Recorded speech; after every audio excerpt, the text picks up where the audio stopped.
It may seem bonkers, but Arsene Wenger is on the verge of a crisis without a ball even being kicked in the Premier League. Wenger's team may have beaten champions Chelsea in the Community Shield last weekend to add to their FA Cup win over them, but the natives are still restless at the Emirates Stadium. It seems the 67-year-old Frenchman has cut a troubled figure at the club's training ground in the build-up to the new campaign, which starts tonight against Leicester.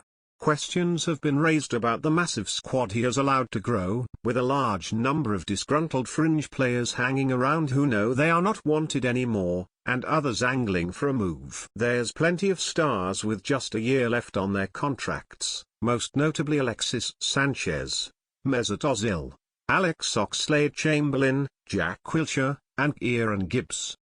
Wenger insists the first three won't be allowed to join any Premier League title rivals.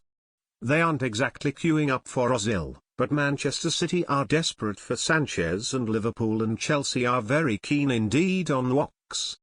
For someone with an economics degree, Wenger is taking an almighty gamble in holding on to Sanchez and Oxlade-Chamberlain. For someone with an economics degree, Wenger is taking an almighty gamble in holding on to Sanchez and Oxlade-Chamberlain, who are subject of £50 million and £35 million bids respectively, but can go for free in a year's time.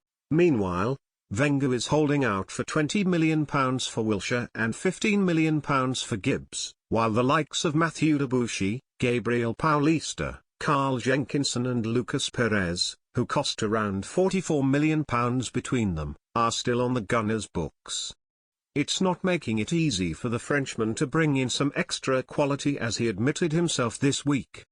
At the moment I have created 33 players and it's very difficult to manage on a daily basis such a high number, hardly the ideal preparation for a first season out of the Champions League in his time at the club. It is not difficult to imagine the fury if Arsenal do not get off to a good start tonight, then struggle at Stoke, where they have won just once in 7 visits, 8 days later. You can easily see an angry mob then accusing him of not getting his squad into shape after signing a new 2-year deal.